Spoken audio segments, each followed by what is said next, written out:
Hi, Vinny Fisher here from Beyond Your Shadow, and I want to welcome you today to really a near and dear topic to me, this idea of how to activate a leader and bring them into action. This is the third part in a series of this whole process of multiplication where I've taught on the mindset you need to be a multiplier, the inviting, first off, identifying and inviting people who have all of the leadership potential and qualities that you're willing to invest in. And three, the idea of activating them, this phase that we're going to talk about today.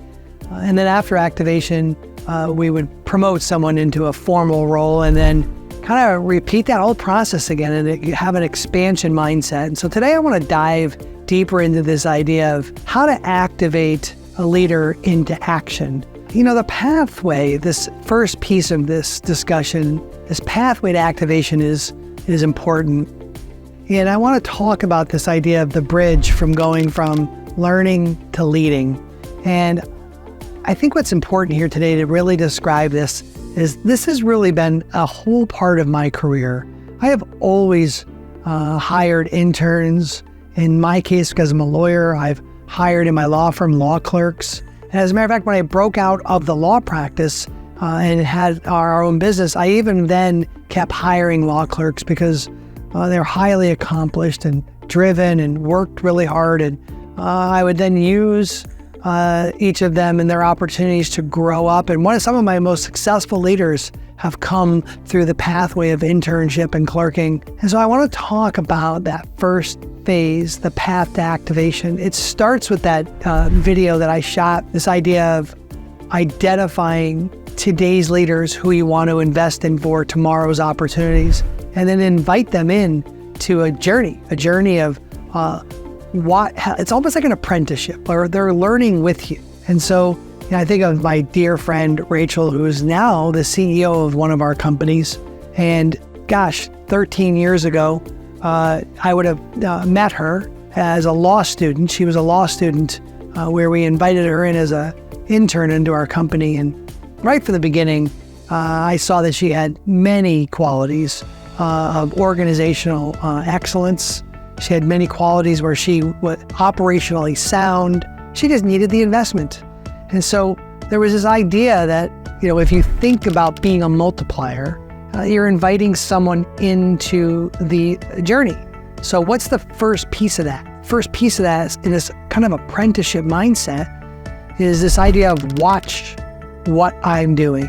So, along the way, I've invited young leaders in and I've said, hey, you're going to assume a role in our company, whether you're going to be a project manager or you're going to join the executive team as administratively or do some operational role.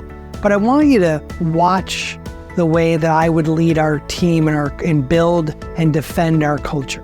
And so over time, I want to help you by watching me do it so that you can see and learn some effective ways to lead an organization.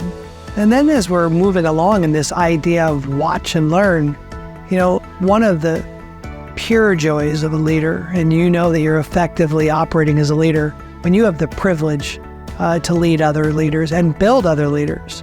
I speak regularly about my faith in Christ, and he teaches an example, Jesus, that is about, good fruit. And good fruit is this idea of growing from a good tree. And so when I look throughout my career and I see leaders who are leading in various organizations, not just my own, there is good fruit from there. And I'm saying this to you because if you're a leader that actually wants to build up other leaders, where you want to help others figure out how to be a leader builder, it starts with this firm foundation of kind of eating your own dog food, sitting under teaching about leadership, learning and developing as a leader and putting that into practice. And so if they're going to watch you, there's lots of things to watch. A mentor, John Maxwell, said to me one time, there's character. There's either good character or bad character. And he did this study about what are the best traits of an executive. And he polled and sought the surveying of, over 1,000 executives. And each one of the executives listed out 5 traits. And 100% of the executives listed this one trait in all of their answers. And of all of those answers, 78% of them listed it as their number one trait that a leader has to have, and that is integrity. And so when someone's watching, you have this burden, like you need to think in a mentorship role, apprenticeship, like they're going to learn both the good and not so good things from you. And so carries a very heavy burden in this phase of leadership that you're inviting someone into the journey to watch, to learn, to lead. And so what's the next phase of that? If an apprentice comes in and he or she has been invited into a role, but you see so many more attributes of leadership within them, well, you're inviting them to come in and watch you as they do whatever function they're doing for the company. And then somewhere along the way, you're going to say, okay, let's start doing this together. Like, it's time for you to not just watch me, but there are leadership attributes you have, and I want to get you moving in some of those activities. And so this phase of doing it together, the activation process, this goes from watching to doing. And so this is such a critical phase of collaboration and some accountability towards you, the leader, where you're investing into these people, and it's going to take time. And so I always say it takes time, your treasure, and your talents. It's going to take all 3 of them. And this is the phase where if they're done watching you, you should be consistently leading, where the watching part is them just seeing like how you might respond to things. This is where you hear like cultural DNA. They're getting your DNA, but I've seen no better place to really put DNA to the test than to get them active. Your leader is active in making decisions with you. And so they're not alone. You don't abandon them. You also don't lead from a standpoint of you're not providing resources to them. So my young leaders who are given opportunities, we follow multiple principles within the organization. We got to give them the room to grow. So we believe in a principle of the 70% rule, where do you have enough to make some decisions, and do you then have enough room to make some of your own and learn how to critically think and take some risk? Well, this is what you do when you activate a young leader. You give them some room, you allow them to make some decisions, but they're making them with you. They're not making them alone. And I see fellow owners who step away too quickly and actually end up hurting a young leader. And so, when you think about the pathway to leadership, this path of activation is such a critical phase, because they need validation from you, the leader. They need to be invited, as I would have talked about in a previous video, but then they need actually authority to make some decisions. They can make them with you, and I really highly recommend they make them with you along the way, where there's like this mutuality or co-responsibility of decision making. And we'll talk in another series and video about the next step of like where an apprentice goes from watching you to doing it with you to then you watching them do it. And that's a critical phase in the next part of activation. But before we ever get into that video, I really encourage you to watch that. I really want to talk about some of the pitfalls that happen with activation. One, I think this is obvious. There is an element of risk. You've taken some risk in identifying a leader. You've invited them in.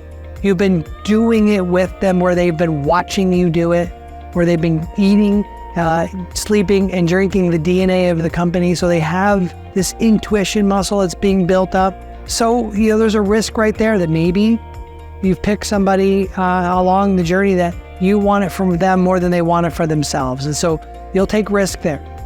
You'll take risk in the idea of helping them grow up another level. And so I have this illustration. Think of yourself on a hill with a rope. There's 2 types of young leaders. There's the one that wants it and the one that doesn't. And the one that doesn't want it, you find yourself dragging them up the hill with the rope, and you want it more than they want it. The young leader that wants it, they need that rope, but they're walking up there. You're just helping them up the hill because of your wisdom, your time, your treasures, the resources you're willing to commit into the organization. And that's really a big deal. And so if you have a young leader that actually doesn't want it, then I would say that it's time to invest those resources into somebody who does. Have the hard conversations, adjust the expectations, but have the conversation about whether they really want what you really want for them. And so then the final part is, remember, when you're leading and you're inviting someone into activation, their time to make some decisions with you. You need to lead them from a position of where they are, where they are in their stage as it relates to where you were at that stage, and not where you are now. And I was guilty of this, where I would be disappointed in my young leaders not knowing some intuition of the decisions I would make. And it was really unfair because early on, I remember one of my chief marketing officers, I just churned right through her because I was disappointed that she wasn't acting at a level that I would act in the role. When in reality, in her exit interview, she said to me, Vinny, I love this culture. I love all the things you're doing with this organization. I just can't do it at the phase you can do it now. And you're putting demands on me and not giving me room to grow for who I am because you want me to be a mini you. And man, she hit me right between the eyes on that. And I was so thankful for that because what that did was woke me up to this idea of adjusting expectations and leading a leader where they are and where they're growing from, not from where you are. So I want to talk finally about this journey of the path of activation. I want to talk about the impact of it. The big deal here about activating leaders into roles of authority. I've spoken about this over and over in videos, places where I speak, when I write.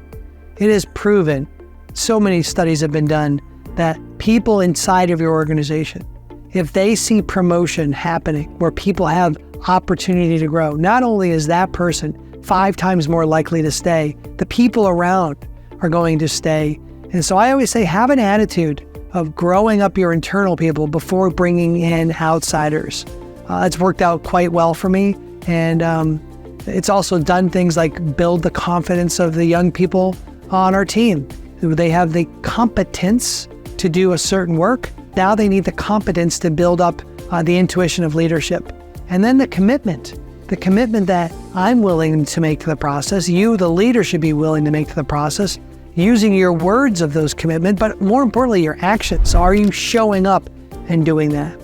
And so you can tell by my tone, I'm excited about activation. It's so important for leaders today to invest in their own leadership development. But honestly, if you want something that's going to grow beyond your shadow, you need to be a leader investing in leaders. It's the whole mission of why we've built this organization.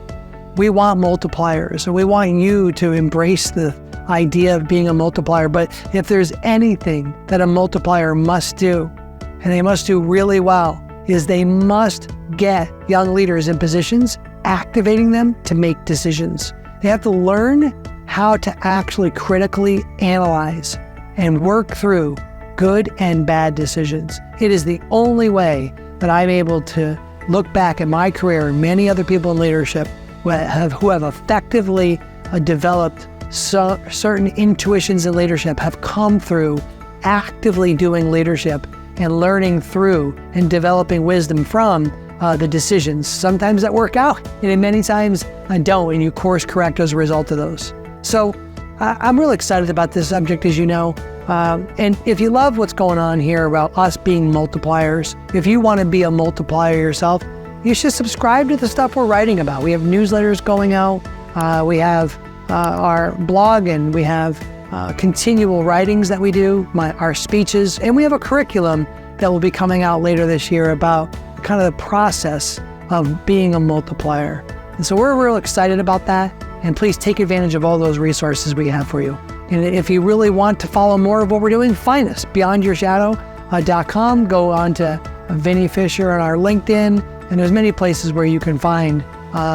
We are leaders helping leaders grow leaders.